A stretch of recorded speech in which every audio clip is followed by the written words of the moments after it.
It's with pleasure that I get to introduce tonight's speaker. We have gone on many road trips together, been partners in crime in quite a few different things and presented together, so. Actually won at a machine. Oh, with yeah, Deb. we won $50, didn't we? It was a good day. As reference historian for 16 years at the Montana Historical Society, Zoe Ann's career combines her two passions, the people and history of Montana. Her current projects include studies of Montana foodways and Montana livestock brands, and tonight she's going to delight us with Montana women. Zoe Ann? Thank you, thank you. Okay, let's see. Oh, thank you. A little bit different tactic today. Traditionally, I get up and I tell stories, and I'm still going to tell stories. I can't get up here without BSing. But as tonight proves, we are coming out of a really interesting couple of years. And those of us who work up in the research center found that the longer people stayed at home, the more they wanted to know about history. And we were so busy at points that I was in tears. People would call and they wanted, and I'm not kidding, they would ask anything from great-grandma's maiden name to the meaning of life. And everything in between. Lori, I think you came up with an answer for the meaning of life, didn't you? Did I? That's why I'm late.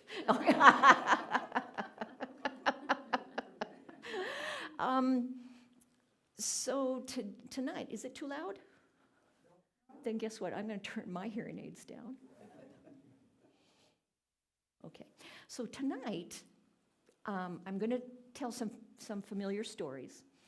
But I'm also hoping to educate you, and that's not the right word because this is going to be fun, to give you a taste of what it's like to do research and perhaps get you grounded in the realities of what is on the internet and what is not on the internet. Okay, so these are just a few of the amazing Montana women I've become familiar with in the last 16 years.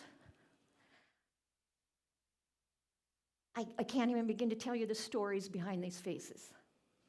I could stand up here for 4 hours and not tell you all about these women. But Deb won't give me 4 hours. So first, the reality check. You think everything else is on the internet. I've had people call and say, well, I can't find it on the internet, so it doesn't exist. Come visit us, or go to your local library. You don't have to go to the research center of the Montana Historical Society. Get thee to a library.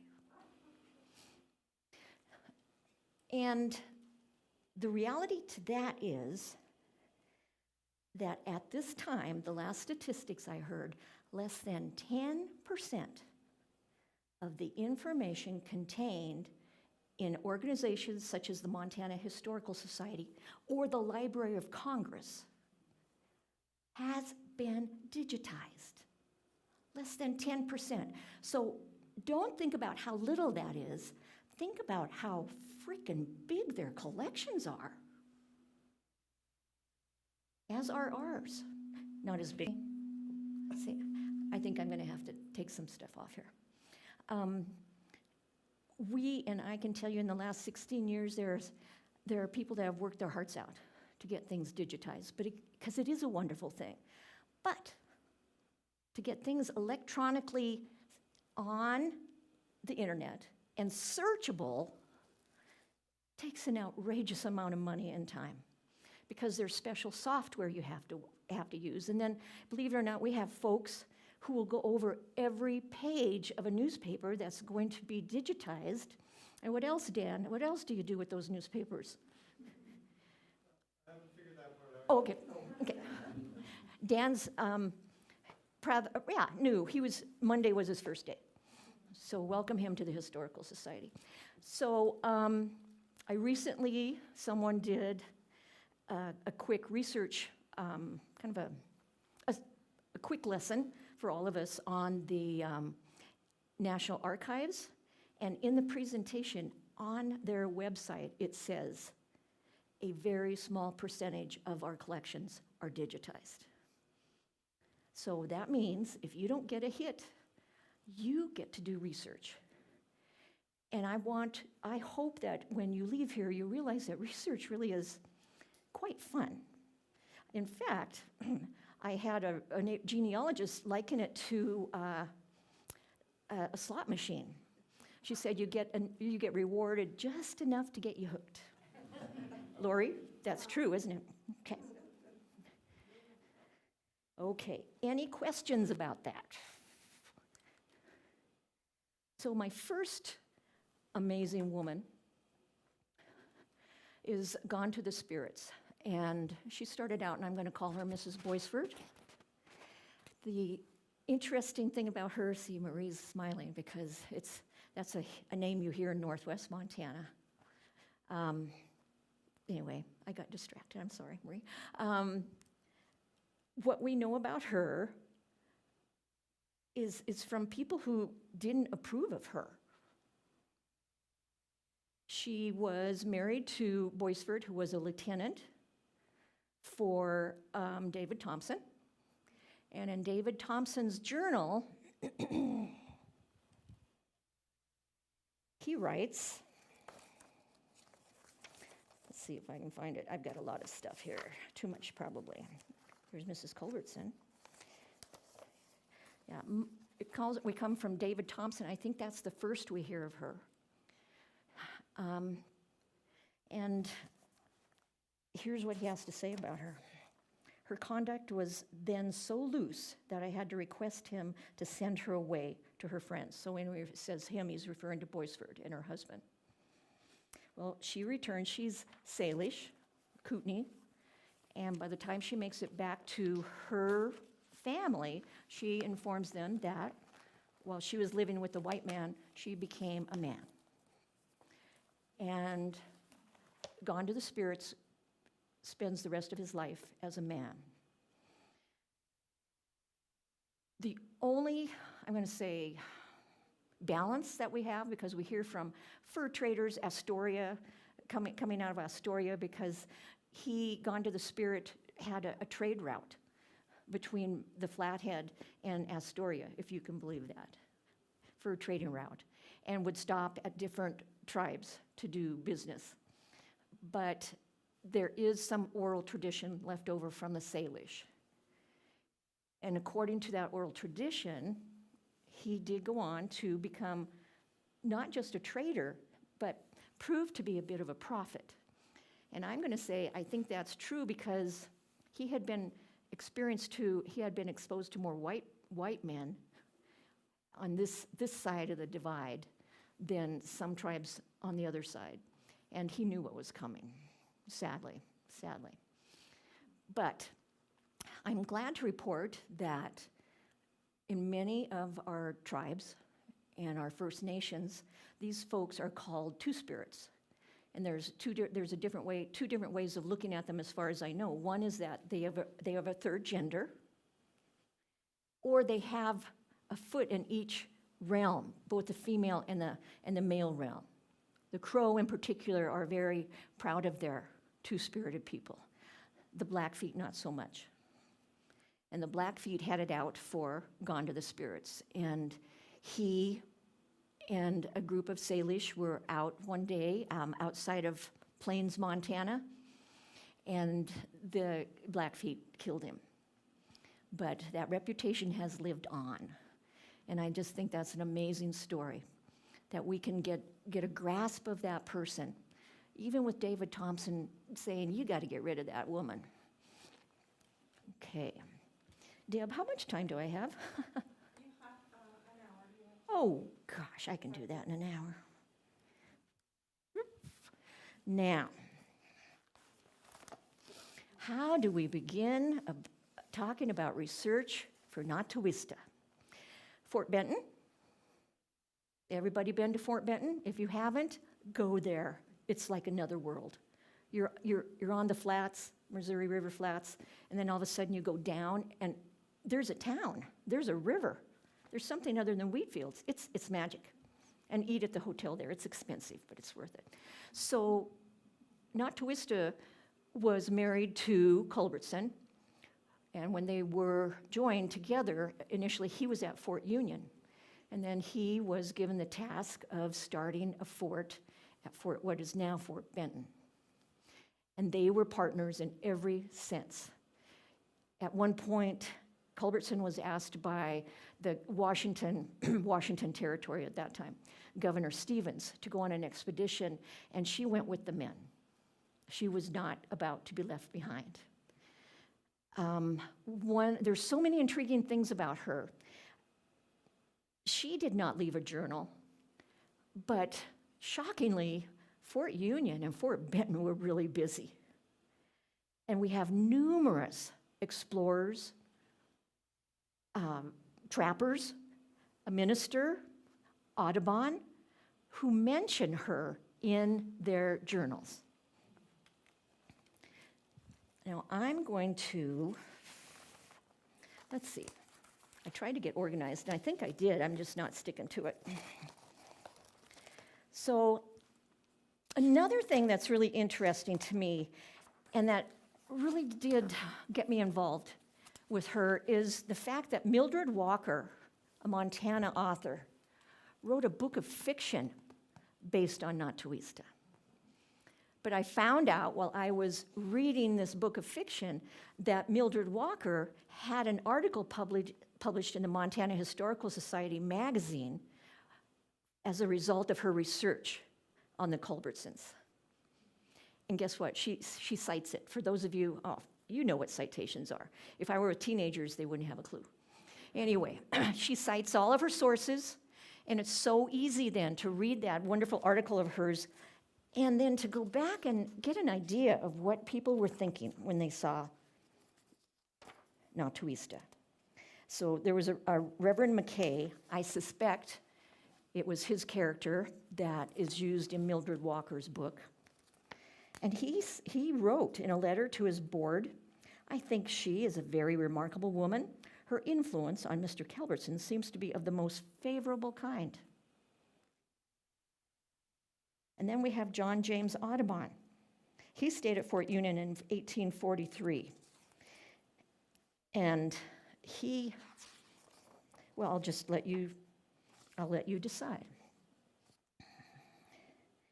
The ladies had their hair loose and flying in the breeze and then mounted on horses with Indian saddles and trappings.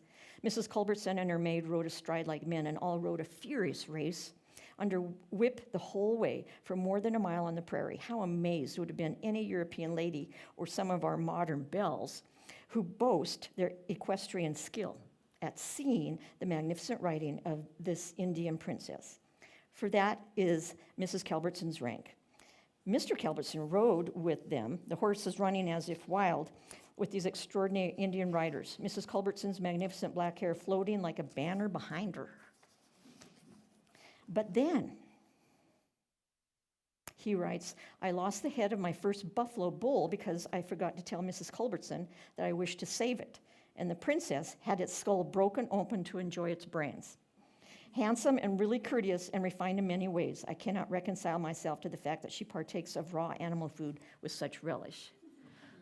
See, he's not sure what his opinion is.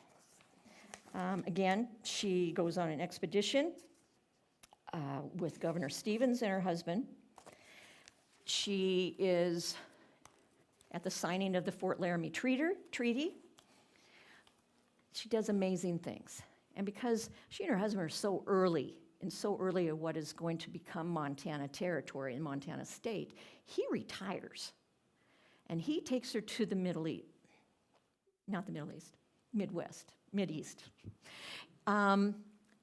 There, they are a novelty, and the newspaper reports on them on a very regular basis. For instance, not long after they moved there, they make a big ceremony, the Culbertsons, of being officially married because they had not been married by a priest or a minister.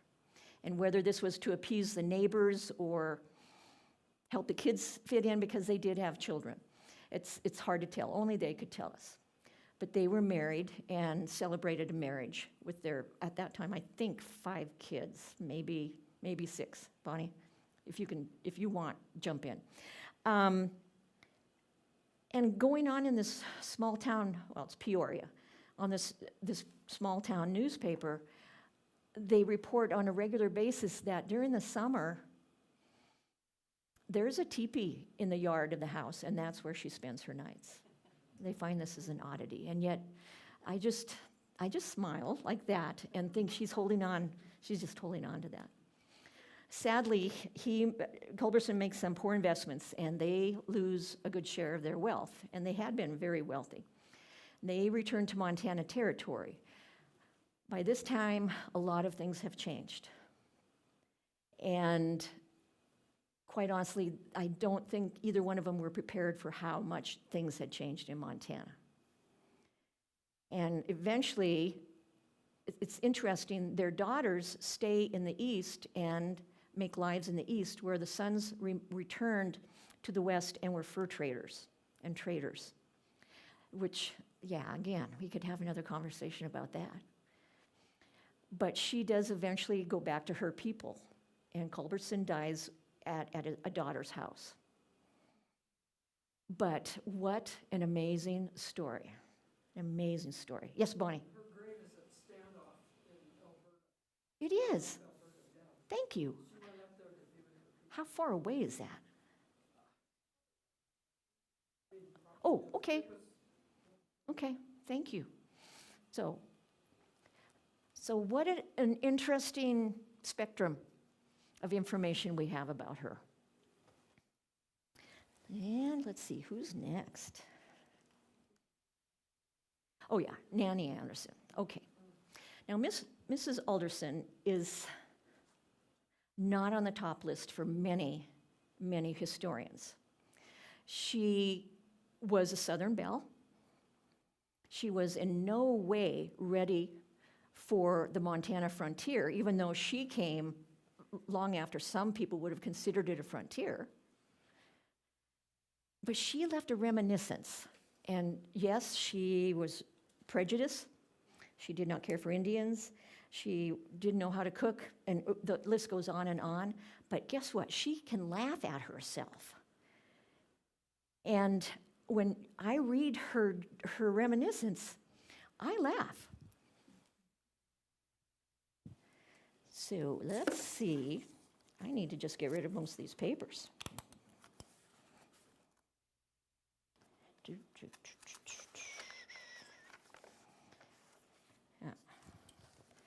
So, Mrs. Alderson, a young bride in 1883. So we're past the fur trade.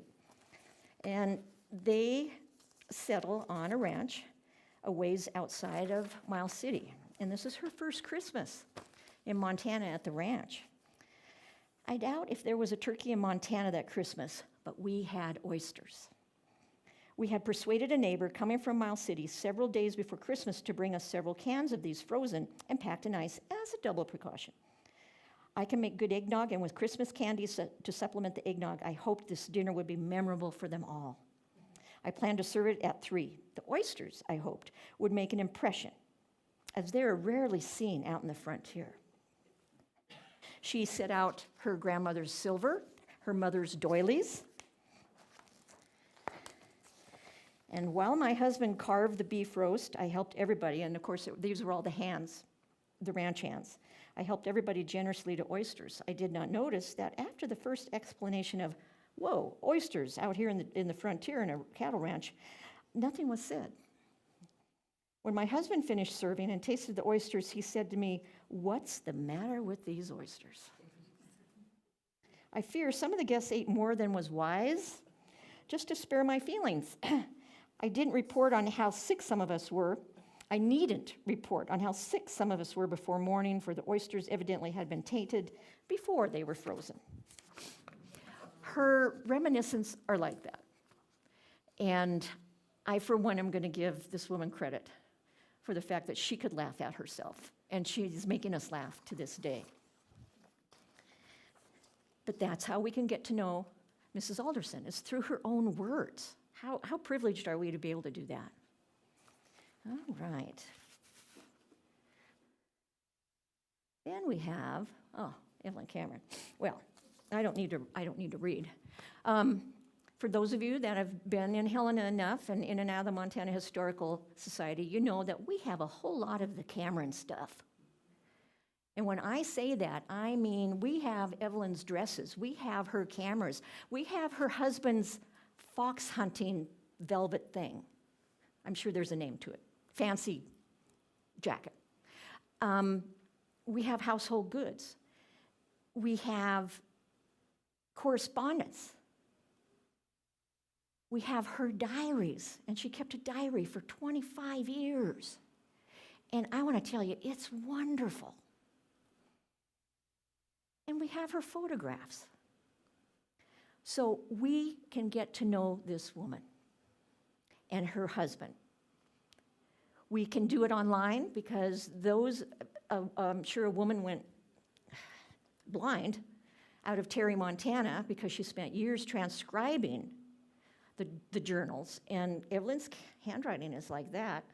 And then she wrote between the lines sometimes when she ran out of line. I can't read them with a magnifying glass sometimes. But they're online, and what's magic, one of the many magic things about things online, and right now they're being, what do we call it? Transferred, moved, migrated to another server, something. Yeah, I'm old. And that's why I have young colleagues, thank heaven. So let's see, one of the searches I've done is influenza. And every time she mentions influenza in the transcriptions, they come up, and then next to it is the handwritten version. One of my favorite is we have her cookbook, and that's what you're seeing here. Because this was a published cookbook, because Mrs. Lincoln's Boston cookbook, not Abe Lincoln's wife, was a woman who taught cooking out of Boston. And Mrs. Cameron wrote in every nook and cranny of that cookbook. Everything from how much bread she baked in a day, how much X number of pounds of coffee would last. And we have a page that has curry, because she and her husband were from Great Britain. And then the next one has her neighbor's muffin recipe. And again, this is something we don't have to worry about, I guess, because we can get a glimpse at just about every facet of her life. My guess is the only place I wouldn't go are her years in Great Britain. But you don't have to go far to do research for some of these amazing women. And if you're lucky, you can come to the Historical Society and see her cameras. Let's see. Oh, yes, Rich Arstead played with this. Just a minute. Okay. One of the groups of mothers we don't hear about much are the Golden Star mothers. During the First World War, if there was a man of the house on serving, there was a blue star put in the family window. If he died, they replaced it with a gold star. And of course, for World War I, a vast, vast majority of US casualties were buried in Europe. And I can't imagine how this affected the wives and the mothers, because having those funerals and those remains is part of our grieving process. And so the government came up with, at the, of course, advice of a woman, with a fund called for Gold Star mothers and wives, and they could apply for what we would consider a grant today. Now, this lovely lady and her husband did not leave a whole lot of written word behind.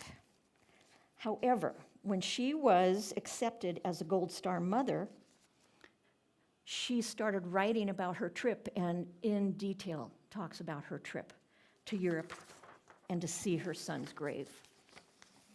And it's so poignant, I can't even begin to tell you. And this is, so the war ended 1918. She didn't get to go until 1930. She and her husband were initially homesteaders. And she, by the way, and another 65 women qualified to be Gold Star mothers. And I haven't delved into the other mothers. We've got a list. But I hope they left their impressions in the local newspaper. My guess is several of them did. The local newspapers knew what they were doing.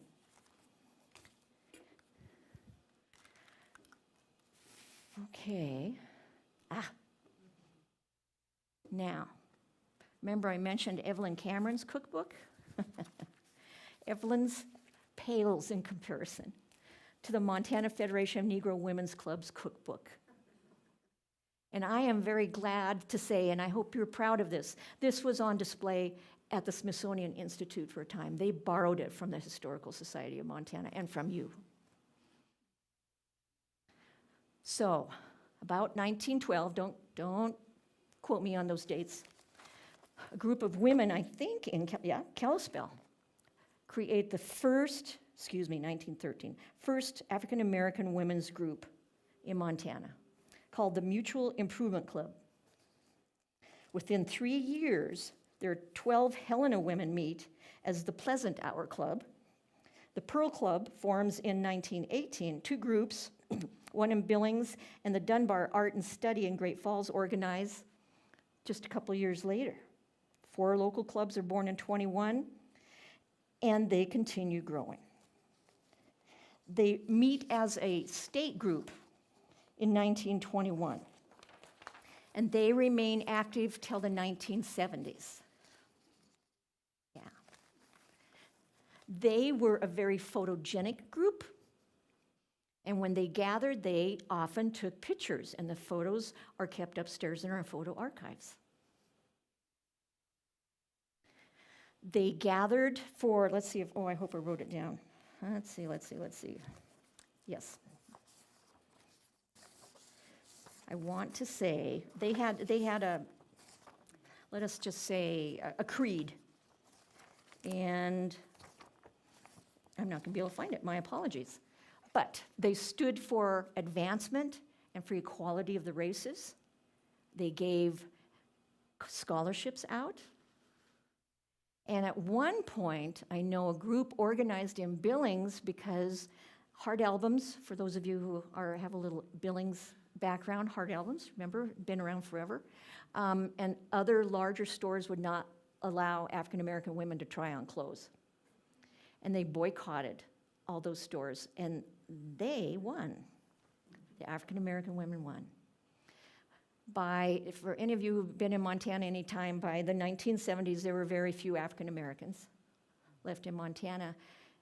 And that amazing group not only donated a cookbook, but we have their records.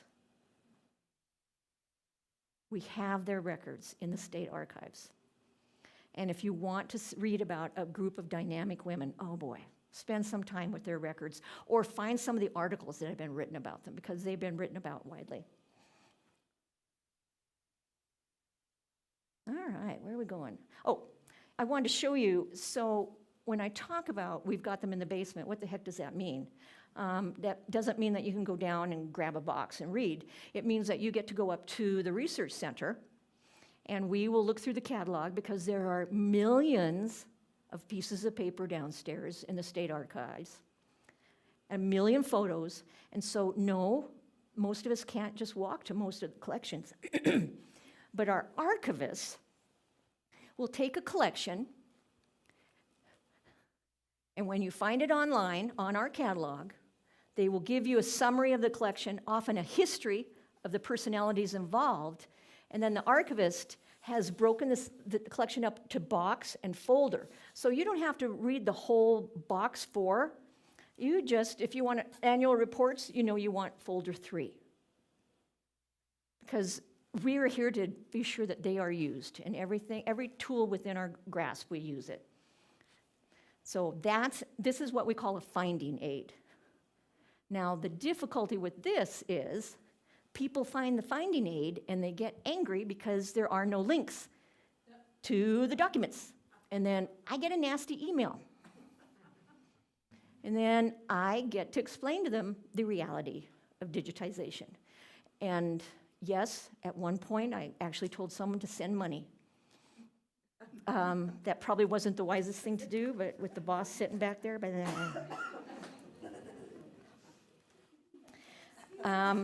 it is what it is. Yes? Yes, ma'am. Oh, shall we talk? What? We have 2 copies now? Shall we? Is it? Just sitting there. When it came back from the Smithsonian, Roberta's like, here, can you make sure? So I'm creating a nice record for it. Oh, Lori, what a joy. So, I'm so glad you asked about that cookbook. One of my passions is community cookbooks. And when I mention cookbooks, it's because they are such a source. Again, let's say you're looking in, Sydney at the Lutheran Church. Is it the Lutheran Church? And you can trace their women's groups through their cookbooks. Lewistown, oh my gosh. Lewistown were go-getters. I think there's like 3 in a row that they publish a couple of years apart. And it's astounding. Now, astounding to see these women's names. Yes, it's going to be Mrs. J.E. Stoltz. We're not going to know her name is Placidia. But it gives us a place to start. Okay? But not only that, we can find her name on Ancestry. But we can tell you, we now know what church she went to, probably a general philosophy. If there's history, and some of these have histories of the community in them, we get an insight into that. We know what sponsors they had. We know where they were shopping. And we know who they hung out with. All from a cookbook that usually gets thrown away. Please don't throw them away. Please don't. Okay. Thank you for asking about those cookbooks. Getting back to the cookbook here, interestingly enough, the introduction, they just lay it on the line. And they state how good the recipes are, because after all, most of them make their living out of cooking. They just, yep. Let's see. I should leave this in my hand. And the reason I have this up there is just to show you the plethora of sources that are out here. And yes, this is a comic book. And I'm so happy that I can say that we have an original copy of this upstairs, because Ms. Spotted Wolf's name came up, and a school teacher that hangs out with us said, well, you've got the magazine that's got her biography, don't you? No. And she found one for us on eBay. But Minnie Spotted Wolf, she was the first Native American woman in the U.S. Marine Corps. And her name was all over the news. In the South, in the East, Montana, the Midwest. And part of what enthralled people was not necessarily the fact that she was Native American, but the fact that she was coming from a ranch in Montana. So in many ways, she broke through so many barriers. By the way, she was raised near Hart Butte, and about the time she enlisted, her father died. But her mother and her sister insisted that she continue with that. She served 4 years, and she really was one of the greatest generation, because she came home, she got a college degree, and she taught on the I want to say Browning, the Blackfeet Reservation. Retired, she had married a rancher, and she was buried in her uniform. Amazing. But again, I'm just in awe of her. But how interesting that so many people got to know her through what we consider a comic strip. And when I looked at it, I heard about it, and I don't know how colleagues interpreted that, but I just kind of cringed. I wasn't sure. I just wasn't sure what it was going to look like. And the comics are like this. They just are beautiful illustrations and tell a good story about her dad and being raised on. And by the way, when they asked her about boot camp, she said it wasn't that tough. All right. Let's see. Where else are we? The Greenos. Does anybody follow Rodeo? Okay. Then you know that the Greenos, it's hard to separate when we start talking about early Greenos, say their father, the patriarch. It's hard to separate the fact from the fiction. Because he was one of these who was the baddest bear in the mountain, who ate raw kidneys, he did everything. In fact, he claims to have spent a winter with Liver-Eating Johnson. I'm not sure that's ever been proven. But he got a lot of press out of it. And he settled in the Carbon County area, raised several kids on a ranch as one of these. This is Marge and, Marge and Ellis. One of them was quoted as saying that, of course, they had to learn to ride because the yard was so full of rocks, if you fell off your horse, you were going to die. They both worked at a restaurant as their teens, saved their money, and bought a motorcycle, which I guess, according to articles, their mom didn't really appreciate it. Their dad said, go for it. But remember who their dad is. And they wind up rodeoing. And they have left lots of cousins and aunts and uncles in the Carbon County area, but both of them settled in the Southwest. But they were two of the first personalities put in the Rodeo Hall of Fame. Exactly. Okay, now this, I would like to meet any of these women, but this woman, you're going to see a picture here, and she sent it out on her Christmas cards.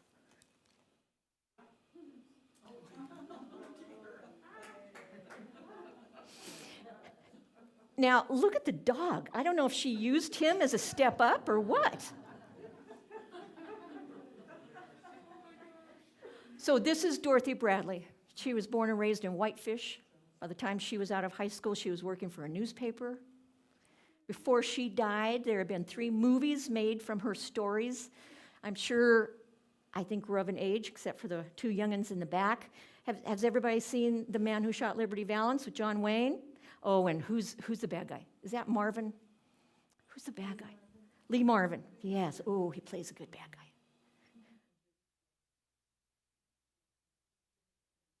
James Stewart was the anti-hero. Yes, okay.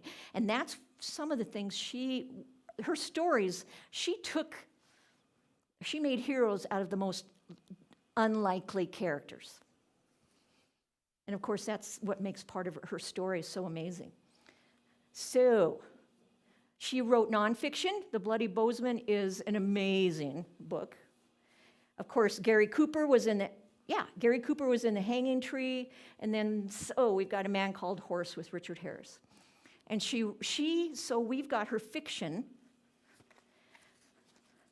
but she was interviewed a lot in the later, especially when they started making movies, and she was funny.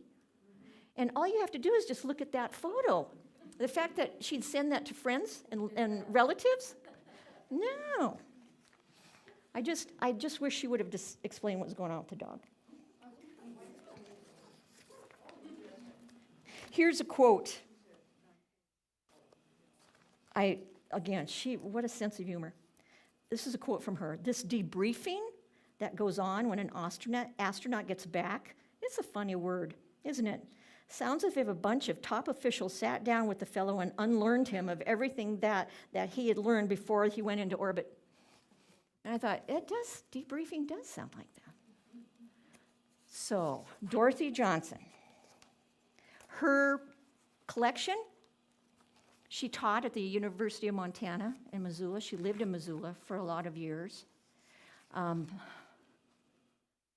was somewhere, and I wasn't here, with another group of people, and someone raised their hand and said that they had been raised as a child on the same block she was in. She said they had no idea who she was. She was just the lady next door. Says a lot about her, doesn't it? But she has left reams of papers. And so you can read her fiction, you can read her interviews, and you can go and hear her voice in Christmas cards, if you so choose, in Missoula, Montana. Okay. And then my last, of course, the last has to be cookbooks. There was a young woman by the name of Jeanette Kelly, born and raised in Deer Lodge. She had aunts and her grandma within like a 3 or 4 block perimeter of the house she was raised. Her dad was a civil worker. He worked for the city. He passes away, and her mom just steps into the job. Now, at that time, there was a normal school in Deer Lodge. So she goes to the Deer Lodge College for 2 years and then transfers to Montana State University. And when she leaves there, she has what is considered a pretty fancy degree, it's still a fancy degree, in home ec. So she then catches the eye of the home extension service. She goes to work for them in, I'm going to say more eastern Montana than not eastern Montana, the Columbus and Rapelje, that area in through there. And she seems to have a knack for getting young people together and getting them excited about sewing or baking bread or raising chickens. And we know this because the Montana State University archives have the county extension office records. And they have annual reports from her on what she was doing with the children of Montana. It's not long before she catches the attention of a group called Washburn. Someday they're going to be General Mills. She goes to work for them. I'm not sure what she does initially. And then she tries out a couple other foodie places. I'm sure they didn't call them foodie places. But she goes back to General Mills and is one of the women who establishes one of the first cooking labs in the country. And if you're, yes, Bonnie. When was this? I mean, how, I'm trying to figure out. Let's see. She was born in 1894 and died way too early, 1958. But for those of us of a certain, I keep referring to my age. I think I need to go home. Anyway, how many remember this book from your childhood? Oh, yeah. Yeah, I've got my mom's. And I have to be careful because it's tied together and my girls are going to fight over it. Yes, and the stickiness, yeah. But you know the best recipes are dirty. You know that. So she has been called the Betty Crocker of Montana. Now, Betty Crocker was a fictional character.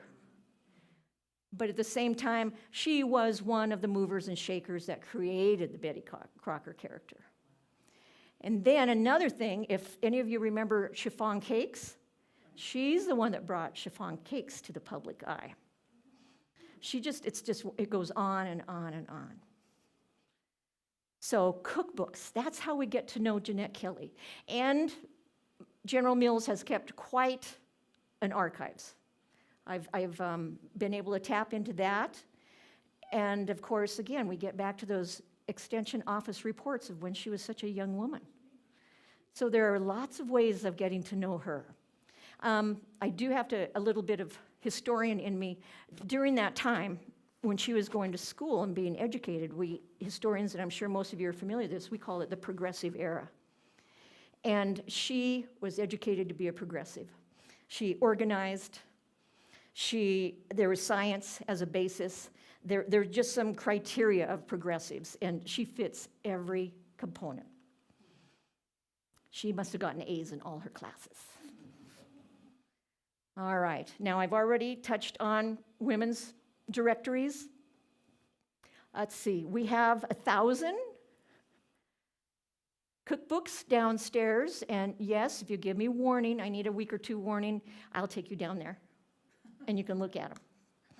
Or, if you can't find great grandma's cookie recipe come Christmas, come and we'll find it. We've got to find it. It's got to be down there. Because they are women's directories. Okay? 1,000 cookbooks. The oldest dates back to 1881. Butte, which is an interesting year because in December of 1881, the railroad comes up from Salt Lake City and connects with Butte. So imagine how cooking changed in a matter of days for the women of Butte, especially for the middle class and upper classes. And in their introduction, and you can tell a lot from the group, they essentially say that they don't want the women who come after them to go through the nightmare it was for them to learn how to cook in high altitudes. And so essentially the cookbook is dedicated to the women who come after them in hopes that they don't have to go through that. So there's so many sources out there. Yes, Molly? No, please. Oh, at the beginning of the Butte book, it's Oh. just a minute.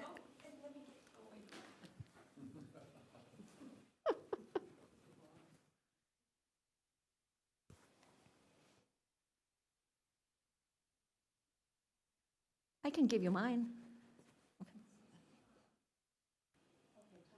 This is one of my favorite cookbooks in the collection too, because it's just an amazing piece from 1881. But the introduction to it says, I wish I could quote it, something along the lines of, our hens are less faithful because of the high altitude and they lay fewer eggs, so we have to adapt our cooking to having fewer eggs to make our cakes light and fluffy. So it's just, I love the. It goes on and on. It's wonderful. About the effect of the altitude on the hens and how many eggs you have. It's just a fantastic. It is, it is. Yes, I have to admit, I get paid to look at old cookbooks. Okay. I hope I've convinced you that it doesn't matter whether everything's on Google or not, because there are ways to access. Here's our catalog. You just go into Montana Historical Society Research Center and click Search Catalog. There are the digitized projects, the Montana Memory Project. And if you go nowhere else for women's history, don't tell Martha I said this, but forget everything else I said, and go to the site Women's History Matters that Martha Cole and colleagues put together. It has won awards. And again, if you're doing research, they have their citations there. You can go to what newspaper talks about Rose Gordon. It's just, it is a phenomenal source. What else have I got here? Oh, our digitized newspapers. Lori, this is the old one. It's an old slide, I'm sorry. Okay. The numbers are higher than what's on here. But there are two portals off of this site. There's the Montana newspapers, and it has Fort Benton. Oh my gosh. Help me, Lori. Name some little towns. Exactly. No, it's over 800,000 pages. Thank you. of newspapers. Just from Montana towns? Yes. Okay. It is so much fun to search, I can't even begin to tell you. The search is easy, it's basic, it's the kind I succeed at.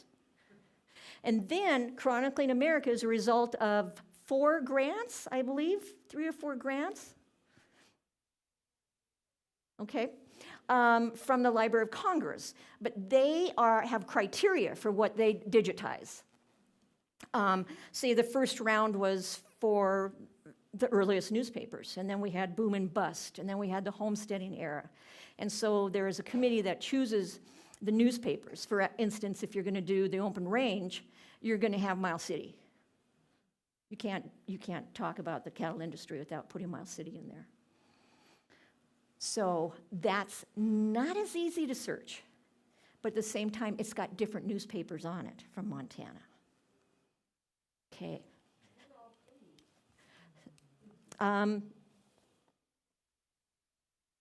There's not a whole lot digitized, but what is really good. Now, I want you to think of the women in your lives. And I want you to go home and you get their stories. Even if it's just sitting down with your mom and having a cup of tea and hearing about her childhood. Or, the other side of the coin, sitting down with your 40-year-old daughters and listening to them talk about how much they got away with in high school. I don't know. Well, not enough alcohol in the world to get rid of that conversation. But, again, phenomenal histories, and there are ways of finding out. There, Ancestry.com and FamilySearch.org and Heritage are phenomenal sites. And if you have trouble with them, come up and see us. Because, we're on them every day. Lori is kind of scary. She's like magic on Ancestry. And she's the person I defer to when I'm stumped. And she usually just gently sighs and then goes away and then comes back, and here it is, Zoe. She's a phenomenal researcher. And that is the crux of it. Come and see us. We will be open until the 1st of January, at which time we will be packing up as the museum is, because we'll be moving somewhere. I know it's going to be off the 2nd floor. There are ways of getting information. Every woman has her own story, and there's going to be a different route for getting information for every woman. And I want to tell you how wonderful it is to have a normal evening like this. Thank you each for coming out. I can't tell you how much I appreciate it. Janet, thank you for coming out. And thank you, Zoe Ann. That was amazing. It makes me feel like my life is like... Oh, I know, slackers, yeah. I have done nothing, apparently. Does anybody have any questions for Zoe?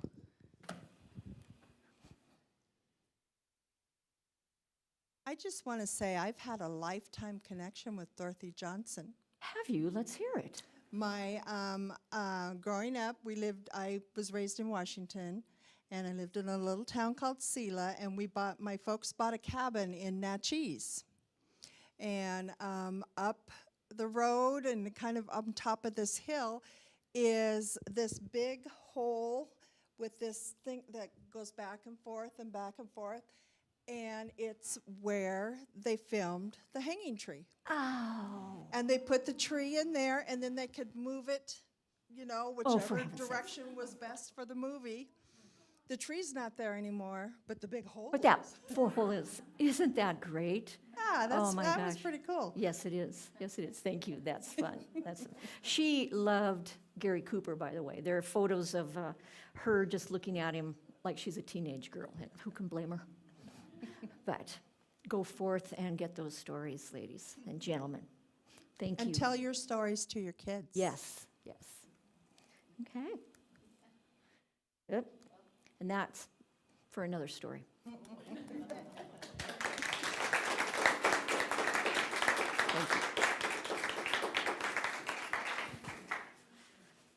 And thank you to all the colleagues who put up with my banter.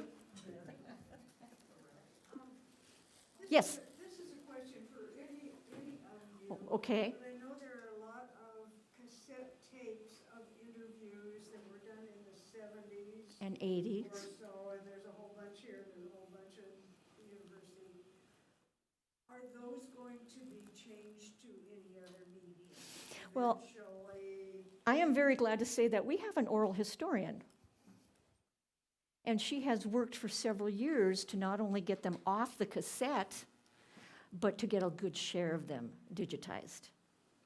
And they are one of the things that when someone says, I want oral history from my great-grandpa, I'm so delighted to send them on to our oral historian, and depending, of course, whether that particular piece has been digitized or not, she'll send it on to them. But I don't know what other places have done, but I can tell you, we protect them. We protect them. They are important to hear those voices. Rich Arstead and I went to Libby and interviewed some old loggers and wives, I might add, because often the wives were the bookkeepers, et cetera, et cetera. And that was, once you've done an oral history, you can never go back. I think my mother is here and my father's at the university. Yeah, well, get online to our catalog and put in the last name. It'll tell you. Okay, and then if you find it, give one of us a holler, and we'll get it to Annalise and see if it's one that's been digitized yet. She's been very proactive. We do have copies Oh, of the tapes. okay, so they're cassette tapes. Yeah, see, do you have a cassette player? Oh, yeah. Okay, okay. That's history in and of itself. Yeah, yeah. Folks, thank you. Safe travels. Thank you, thank you. Thank you. Gives you the impetus to go home and